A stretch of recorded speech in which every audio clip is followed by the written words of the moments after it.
for the better. One thing was enough. For me, it was enough to live for. Hey, I'm fine. Kincana, Kincana, teng neng neng neng neng. Ku menahan rasa sakit, rasa sakit. Few moments later. With just one touch, I could with just one touch, I could feel my body giving.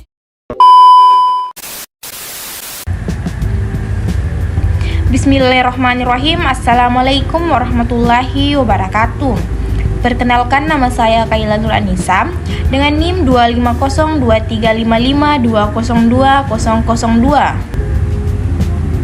Pada video kali ini saya akan mempresentasikan hasil analisis saya mengenai rancangan arsitektur komputer pada sistem smart home.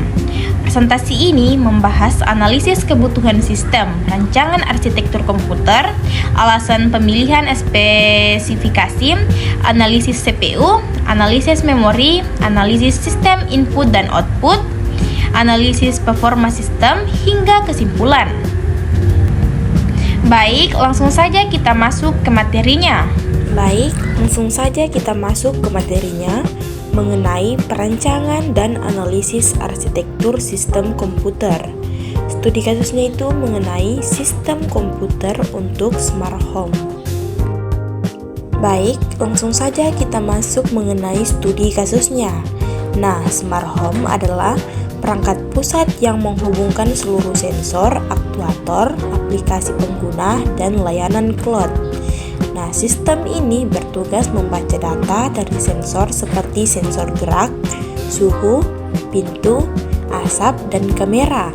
Kemudian memproses data tersebut secara real time untuk mengendalikan perangkat seperti lampu, AC, kunci pintu, dan alarm. Karena itu, bekerja selama 24 jam, sistem harus memiliki respon cepat, hemat daya, dan andal. Nah, kemudian kita masuk mengenai hasil analisis kebutuhan sistem. Nah, berdasar hasil analisis sistem yang memiliki karakteristik sebagai berikut. Yang pertama itu ada digunakan oleh penghuni rumah, administrator, teknisi, dan sistem otomatis. Kemudian yang kedua, menangani sekitar 20 hingga 30 sensor dan aktuator secara bersamaan. Kemudian yang ketiga, ada beban kerja didominasi proses input atau output dan bersifat event driven sehingga lebih banyak menunggu kejadian sensor dibanding melakukan komputasi berat. Kemudian yang keempat, ada sistem harus selalu aktif atau 24 jam sehari dengan konsumsi daya rendah. Kemudian yang terakhir ada waktu respon yang ditargetkan sekitar 200 hingga 500 milidetik untuk kejadian penting seperti alarm keamanan. Berikut adapun rancangan arsitektur komputer. Nah, untuk memenuhi kebutuhan tersebut, saya merancang spesifikasi sebagai berikut. Yang pertama itu menggunakan prosesor ARM Cortex A76 quad-core berbasis arsitektur RISC dengan kecepatan 1,8 hingga 2,4 GHz. Kemudian ada RAM sebesar 4 hingga 8 GB LPDDR4Z. Kemudian ada penyimpanan menggunakan eMMC 64 GB dengan opsi ekspansi mikro atau NVMe. Kemudian ada komunikasi data menggunakan Wi-Fi, Bluetooth, Low Energy, Zigbee, dan Ethernet. Kemudian ada perangkat input terdiri dari sensor gerak, suhu, pintu, kamera, RFID, dan panel sentuh. Kemudian ada perangkat output berupa layar, speaker, LED, sirens, dan relay untuk mengendalikan perangkat rumah. Selanjutnya kita masuk ke alasan pemilihan spesifikasi perangkat keras. Nah, alasan pemilihan spesifikasi perangkat keras ARM Cortex A76 dipilih karena memiliki rasio performa terhadap terhadap konsumsi daya yang tinggi, sehingga cocok untuk perangkat yang selalu aktif. RAM 4 hingga 8 GB dipilih agar mampu menjalankan sistem operasi layanan sensor, komunikasi jaringan, dan aplikasi AI ringan secara bersamaan. Media penyimpanan eMMC dipilih karena cepat, hemat daya, dan cukup untuk menyimpan sistem operasi, log aktivitas, serta rekaman keamanan. Sedangkan kombinasi Wi-Fi, BLE, dan Zigbee memungkinkan komunikasi yang cepat sekaligus hemat energi. Selanjutnya kita masuk mengenai analisis CPU. Nah, CPU terdiri dari ALU, kontrol unit, dan register. ALU melakukan operasi aritmatika dan logika, misalnya membandingkan suhu ruangan dengan batas tertentu. Kontrol unit untuk mengatur jalannya instruksi dan mengendalikan seluruh komponen CPU. Kemudian register menyimpan data sementara yang sedang diproses. Program dijalankan menggunakan siklus fetch, decode, extrude, dan store.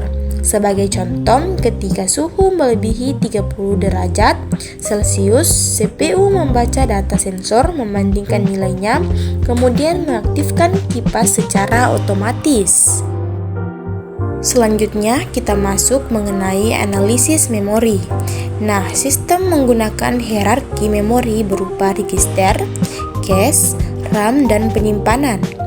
Cache mempercepat akses data sehingga CPU tidak selalu mengambil data dari RAM. RAM 4 hingga 8 GB cukup untuk menjalankan berbagai proses secara bersamaan tanpa terjadi swapping yang dapat memperlambat sistem. Sedangkan eMMC digunakan sebagai media penyimpanan sistem operasi, konfigurasi, dan log aktivitas. Selanjutnya kita masuk mengenai analisis input dan output. Nah, perangkat input terdiri dari sensor dan kamera, sedangkan perangkat output berupa relay, layar, speaker, dan alarm. Nah, untuk meningkatkan efisiensi sistem menggunakan interrupt pada sensor agar CPU hanya bekerja ketika ada kejadian penting. Sedangkan DMA digunakan untuk mentransfer data berukuran besar seperti video, kamera, sehingga CPU tidak terbebani selama proses pemindahan data. Selanjutnya, kita masuk mengenai analisis performa sistem. Nah, analisis performa sistem yaitu hasil perhitungan menunjukkan bahwa clock rate sebesar 1,8 GHz, nilai CPI sebesar 1,8, CPU time sekitar 5 milidetik untuk setiap siklus pemrosesan sensor. Throughput mencapai sekitar 800 transaksi per detik pada prosesor 4 inti. Nah, hasil tersebut jauh melampaui kebutuhan sistem yang hanya menangani sekitar 20 hingga 30 sensor, sehingga masih tersedia ruangan yang cukup apabila jumlah perangkat bertambah.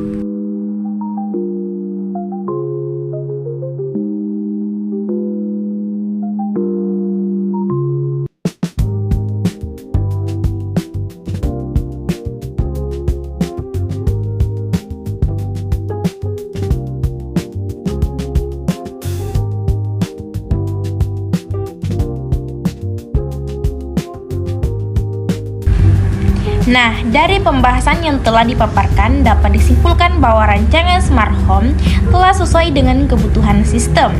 Berdasarkan hasil analisis CPU, memori, sistem input dan output, serta performa, sistem ini mampu bekerja dengan cepat, efisien, hemat daya, dan andal sehingga layak digunakan sebagai dasar implementasi rumah pintar.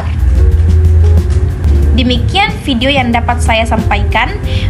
Mohon maaf apabila ada kekurangan.